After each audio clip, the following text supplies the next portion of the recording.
What? What? What the hell is this? Harumph. I didn't get a harumph out of that guy. Give the governor harumph. Harumph! You watch your ass. I see you shiver with anticipation. Let the show begin. Hey everybody, this is David Heretic coming at you with another edition of Reactions, Reviews, and Rants. And tonight... Okay, we're coming back to Nightwish. Yes, indeed. Nightwish fans feeling you. Come on now. Here we go. This is a request from Petra and Insolent Umbrella. And this is actually one of Insolent Umbrella's 3 prioritized requests for the month of December for being a gold tier member on the Patreon page. So here you go, Insolent Umbrella. Hope you enjoy the show, and you as well, Petra. They both want to see me react to this song by Nightwish called Weak Fantasy. Now, have I heard the song before? No. To the best of my knowledge, I have not heard the song before. This does not resonate with me in any way, shape, or form. However, there's always a chance I may have heard the song in passing and I just don't realize it. So as always, if I start listening to the song and I suddenly go, oh, wow, yeah, okay, I've heard this song before, I'll let you know. That's the truth. You know me, I'm going to be honest with you guys. This was posted by, Mikkel Carey. I hope I pronounced that right. And the video has 783,784 views. It'll get you there. Other than that, there's really nothing else left to say. Link to the original video will be down below in the description for your viewing pleasure at your leisure. Let's get started. What do you say? Are you ready? Are you ready? Because here we go. All right, here we go. Nightwish, Weak Fantasy, lyric video. Yeah, well, you know how those lyric videos are. Sometimes they're there, sometimes they're not. Anyway, all right, let's do this. All right, boy, let's do this. A storytelling breed we are. These stories given to us are filled with suffering, slavery, and the selfhood of a condescending ape. Every child is worth a better tale.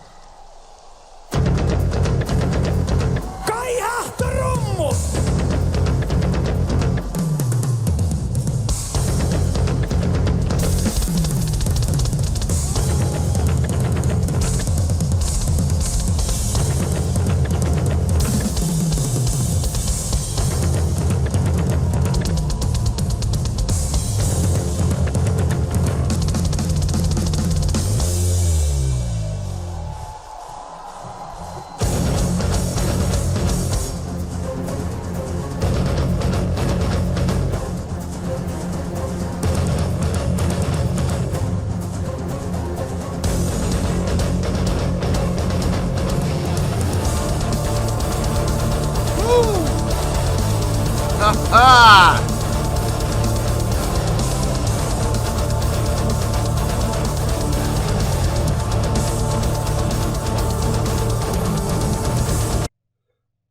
I hate to say it, but the rest of Nightwish needs to step up their game. Look, when the keyboard player is back there headbanging harder than the guitar player and the bass player, that's an issue.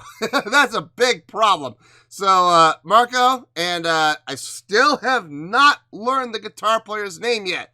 I don't know how to pronounce it.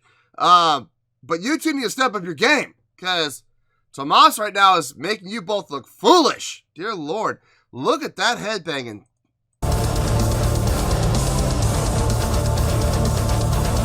Woo!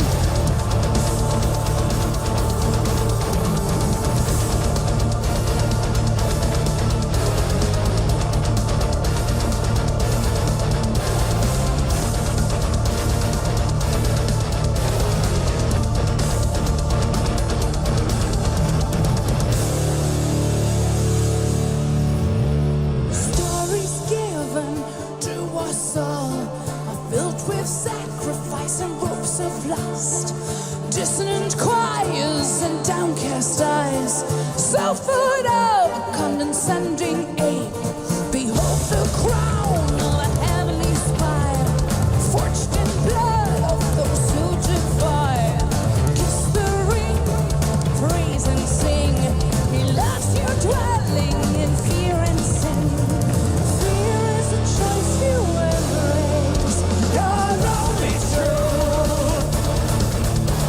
Okay, I feel like we're getting into a chorus here.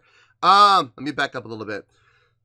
Okay, so we have this guy coming back out here again, the unofficial 6th member. Haven't learned his name yet. I don't even know what it is, so I don't know what it is, and I don't know how to pronounce it, but he's back out, and it looks like he's playing 1, 2, 3, 4, 5, 6, 7. It's got 8 strings. That would be a mandolin, but the body style seems a little big for a mandolin. I mean, then again, it could be a custom-built mandolin. I don't know, but it's got 8 strings, and that's typically what you will see on a mandolin. So, there you go. Playing electric mandolin, very cool. I noticed Marco's playing a double neck. Taking a page out of Geddy Lee's book, actually. Upper neck is a bass, while the lower neck is a guitar. Very cool. I'm assuming at some point he will switch necks and play the guitar part. So far, so good. The song feels good. The song sounds good. It's got a great pulse, great beat, great drive. Feels good. It feels really good, actually. Let's keep going. Let's see where this goes. I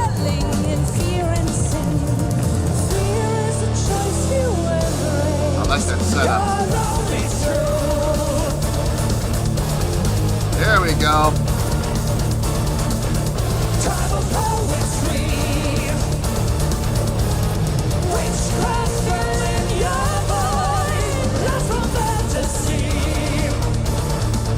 Interesting.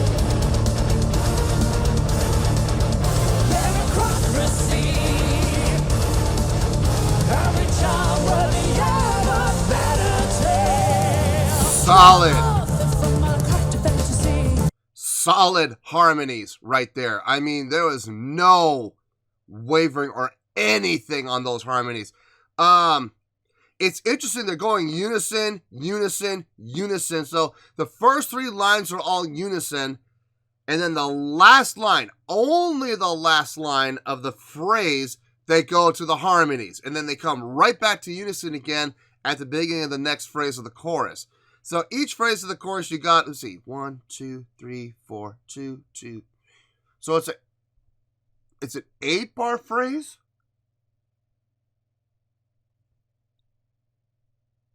I think it's an 8-bar phrase. Let me double check that. I need to be sure.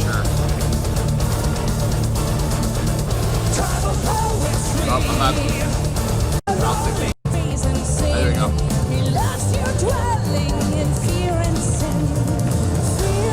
Here's the setup, which I love that setup.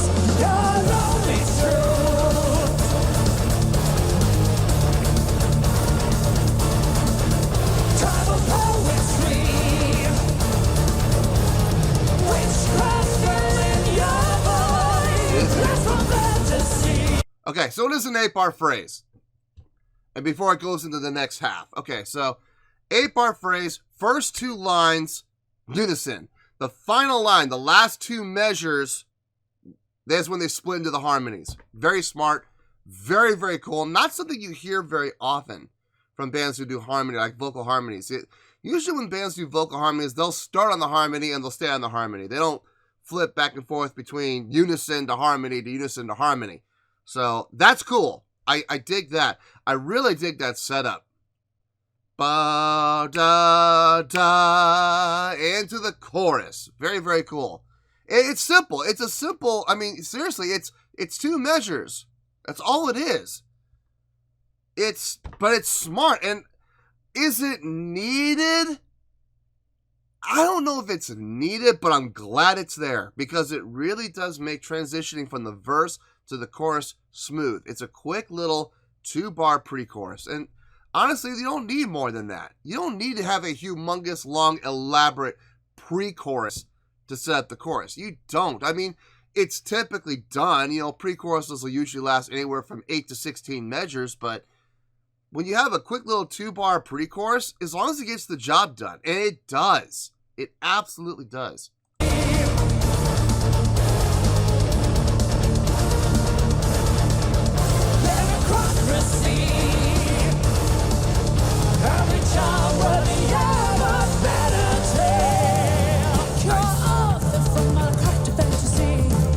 Filled with suffering and slavery, you live on.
I saw on that chorus, it looked like smoke coming up and being blown up into poor Tomas's faces.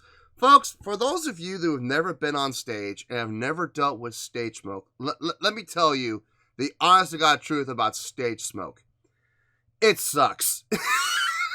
I'm sorry. It absolutely sucks. The smell, the taste, it gets to your mouth, you taste, and it tastes exactly like it smells. It dries you out, man. It dries out your eyes. It dries out your nose. It dries out your mouth. If you end up breathing it in, it hurts. It hurts the lungs. It's not fun. There's absolutely nothing fun about stage smoke. There really isn't. I remember we were playing a show one time. God, where were we playing? We were playing at the Roseland Theater, I think. I think it was the Roseland Theater. Some genius decided to take 4 smoke machines and put them on stage for us. Now, that's cool. There's nothing wrong with having 4 smoke machines on stage as long as they're strategically placed. This guy took all 4 smoke machines and stuck them under the drum riser, pointing straight forward. So when they clicked on, the lead singer and I disappeared.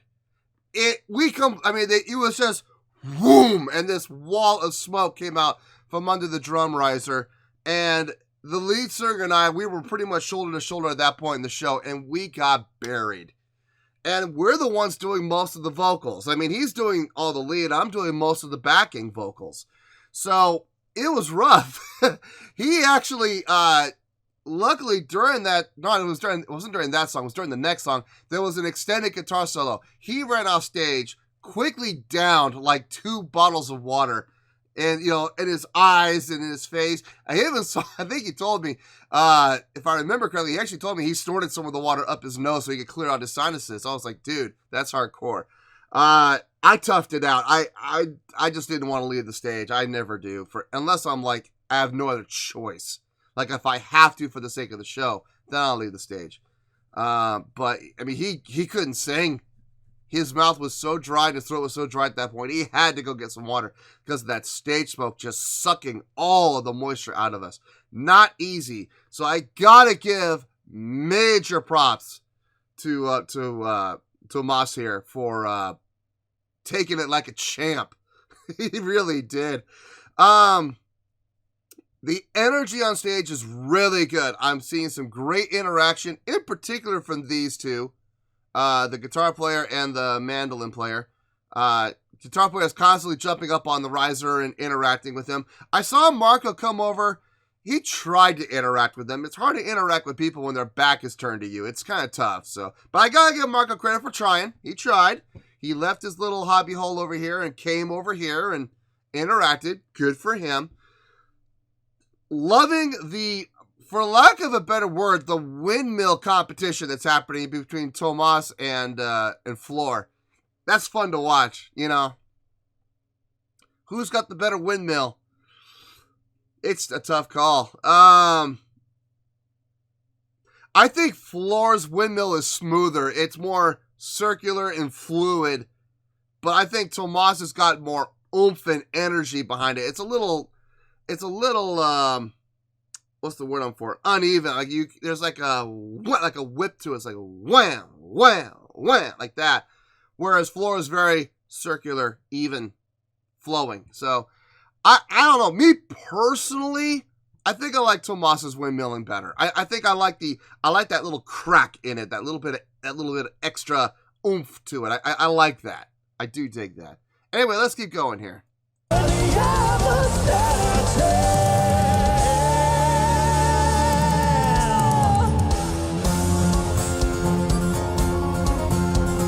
There we go, stage presence for the drummer. He did switch. Good.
I think this might be my favorite part of the song so far.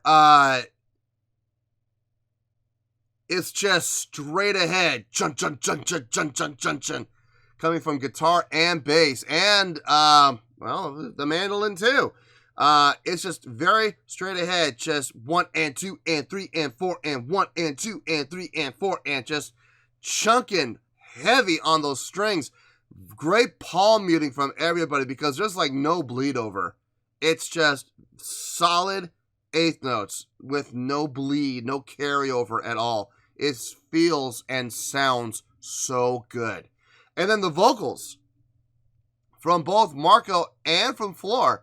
In particular, Marco, the range there, I wasn't expecting that. That was impressive.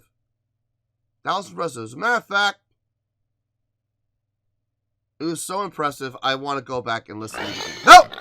No, I don't care. Hey, look, it's my show. If I want to go back, we're going to go back. I want to hear that again.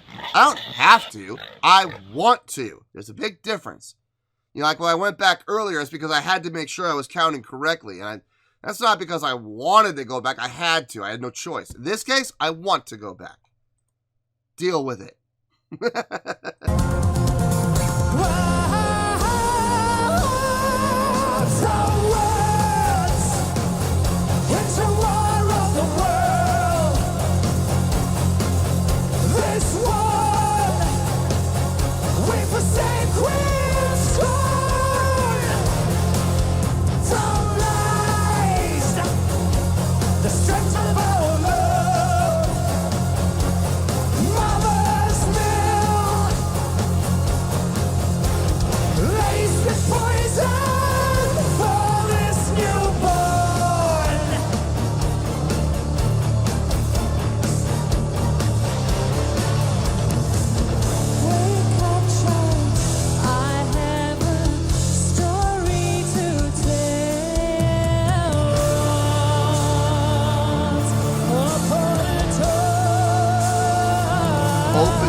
Okay, we're back to the chorus again.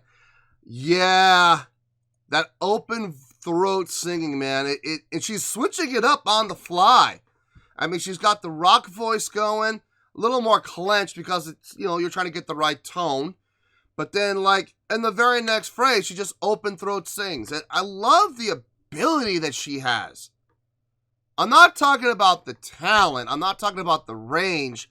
I'm talking about the ability she has to flip her vocalization styles on the fly. I mean, it literally is on the fly from one line to the next with no warm-up, no setup, just flip.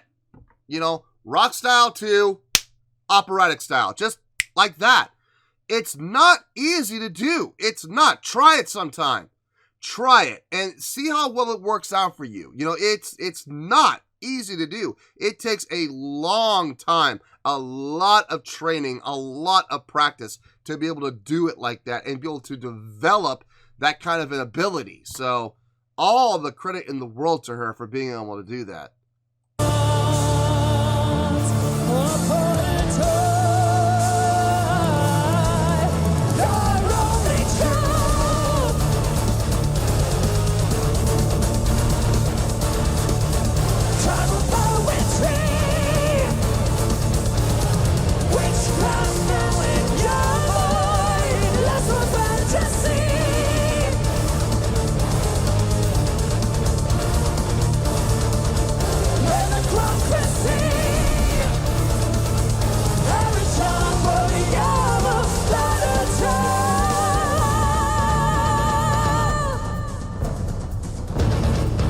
Oh, ending how they started. Nice.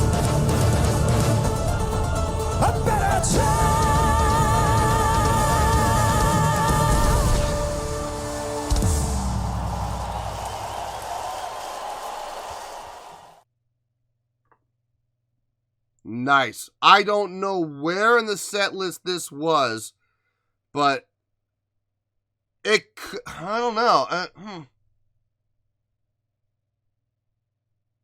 It might have been the start of the show. I don't know. Let me think about this. There's a lot I want to say, and I got to condense it down because I don't want to take half an hour talking about this. I'm going to have to condense it down. Probably about 10 minutes, maybe. We'll see. Anyway, let me gather my thoughts, and I'll see you in the review. Well, there you go, folks. That was Nightwish with Weak Fantasy. This was a request from Petra and Insolent Umbrella, and this was actually one of Insolent Umbrella's 3 prioritized requests for the month of December for being a gold tier member on the Patreon page. So there you go, Insolent Umbrella. Hope you enjoyed the show, and you too, Petra, and well, I mean everybody else that watched it. Hope you all enjoyed the show. On a scale of 1 to 10, I am gonna give that a 9.1.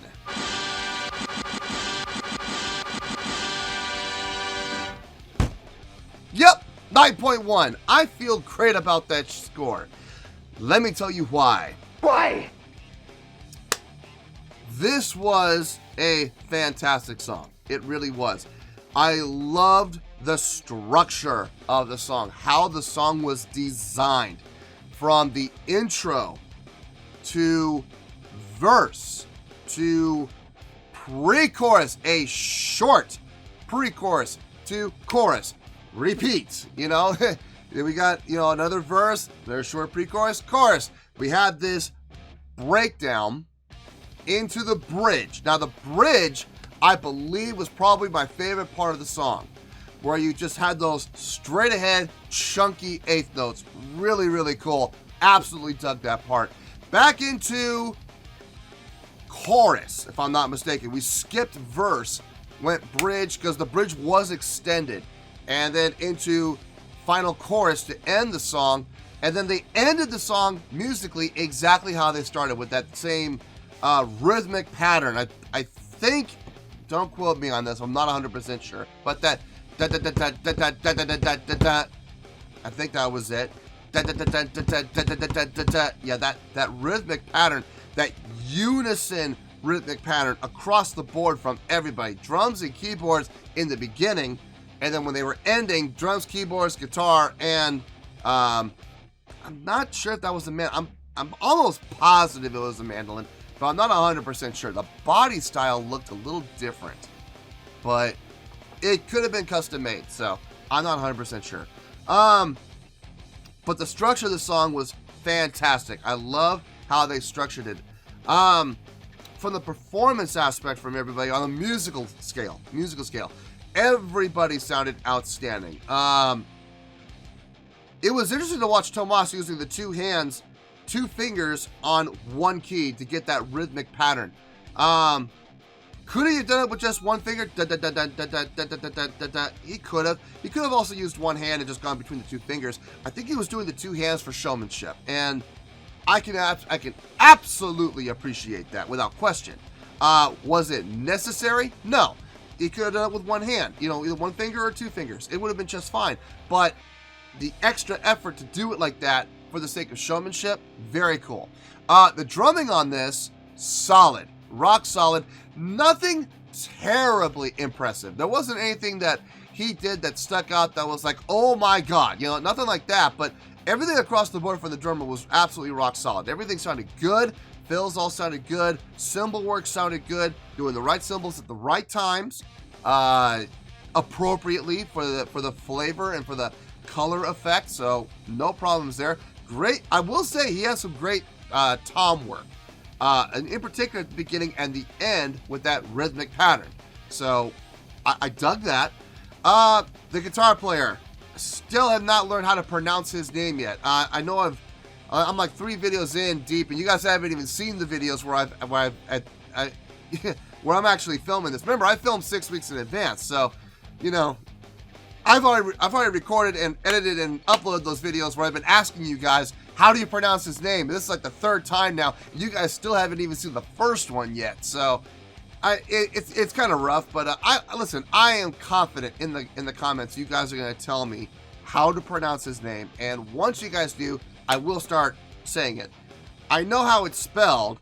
I don't get how to pronounce it. I just do not understand. But his guitar work, fantastic on this. Rock solid. Loved those eighth note cha cha cha cha cha cha. And here's the thing, I know it's probably the easiest part of the song for the guitar player to play that bridge section where he's just chunking on those eighth notes. I know that's probably the easiest part. But like I've always said, simple can be effective when it's done properly, and that was absolutely done properly. No bleed over. Great palm muting from the right hand, knowing exactly when to press and when to release. Press, release, press, release, press, release. You know, so you can get that chunky sound without any bleed over. The unofficial sixth member of Nightwish, again, I don't even know his name yet. Forget pronouncing it. I don't even know what his name is. Really nice job on what I'm still not sure if that's a mandolin or not. I mean, it's got 8 strings, and that's typically what mandolins have. But I'm not 100% sure if that was actually a mandolin. Now, I have seen mandolins that have been custom made that are 10 and 12. So, but this was an 8, and that's typically what mandolins have. So I'm leaning toward mandolin.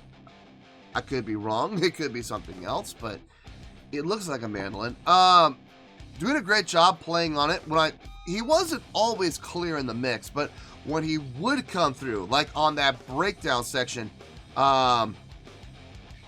that sounded really good. I heard him there. And in the bridge, in the second half of the bridge, coming out of the bridge, was a little lighter. It was nice. He was rocking out with it too. I actually saw him headbanging while playing a mandolin. You don't see that very often. Very cool. Marco, his bass playing, rock solid as always. He is a solid bassist, and this is coming from one bass player to another. He is really good at what he does. He's so relaxed too. You watch his right hand. I've seen so many players that play with picks who are rigid and their wrists are stiff and they move their whole arm. And not Marco, man. Marco is just relaxed and he's just, just almost feathering. It's amazing how relaxed he is with his playing, but he does it very well. It works for him, and it's rock solid. It is absolutely rock solid. The double neck was interesting. He did switch to the guitar neck for that one section, which was really cool. For the little breakdown, it was nice to see that. Nice to hear that. Vocally from Marco, that was impressive. That's one of the things that blew my mind. I was not expecting him to be able to get that high in the range that cleanly. When he went up that high, I was like, is he straining? Is he pinching? No, none of that. Which leads me to believe he could probably go higher, which is frightening. But he's got a great vocal set on him. He really does. Good blend voice. I mean, it sounded full, and that's not always easy to do with a blend voice. Sometimes blend voices can be how should I say this? Not screechy. It's not like a laser beam. I mean, it sounds good, but it doesn't sound full. It doesn't sound rich like his did right there. Really nice. Nicely done his part. Floor's vocals, as always, on point. Spot on. The harmony work between the two of them, that was the other thing that really kind of blew my mind. I was not expecting that level of harmony work when they were singing unison, and then they split for the harmonies with no setup, no warm-up, just split. Just go do your thing. In order to do that, you have to have a very clear understanding of where your vocalizations need to be. You have to be able to sing your note on point, on demand, exactly when it needs to happen. Not easy to do. It's not. It takes a long time training your voice to be able to do that. So good for them to be able to do that. As far as the production goes, the production was really good. Don't get me wrong. I've seen better production from them, but this was really nicely done. And I know it's hard to do a light show in the daytime when the sun is still up. Lights aren't always the most effective thing. It depends on where the sun is. If the sun is shining into your stage, lights are completely ineffective. You might as well not even bother turning them on at that point. It's pointless. You know, if the sun's behind you, it makes it a lot easier. I think I was noticing the clouds. It looked like it was pretty overcast, so I think that's how they got away with the lights being as effective as they were. The showmanship from the musicians, I think, is where I also had a little bit of a mind blow. Not so much from the guitar player. I mean, he was interacting with the mandolin player. He was going up on the riser and jumping down, going up and jumping down. That was cool to see. Marco did come over. He tried to interact. Like I said, it's hard to interact with people when their backs are turned to you, so it's a little tough, but look, I give the guy credit for trying. He did try. He moved to the other side of the stage and tried, so gotta give him credit. The drummer, he was doing some big motions, not all the time, but he was doing some big hand motions, so that helped. You know, raising the stick up on the kick on that breakdown section, that helped too. I think most of the showmanship goes to Floor and Tomas. Surprisingly, Tomas. And in my opinion, me personally, I think Tomas beat Floor on the headbang and the windmilling. I liked his energy. I liked that little extra crack, you know. Whereas Floor, like I said, was a little more circular, a little more fluid, and she just kept it going and going and going. Where his was more of a wah, wah, wah, wah, wah. And I dig that. I absolutely dug that. That was fun to watch. And I especially coming from a keyboard player. I love these people, these traditionalists who say, keyboard players can't have showmanship and they just have to stand there and play. Apologize! Says who? Says who? Seriously. Tomas just proved you wrong, boy. He sure did. No, this was a fantastic performance. It really was. I had a couple of things that did blow my mind. Yes. And that's how we're getting up to the 9.1. Now, as far as the song goes, was this the best song they've ever done? No. I would not say it's the best song they've ever done that I've heard so far.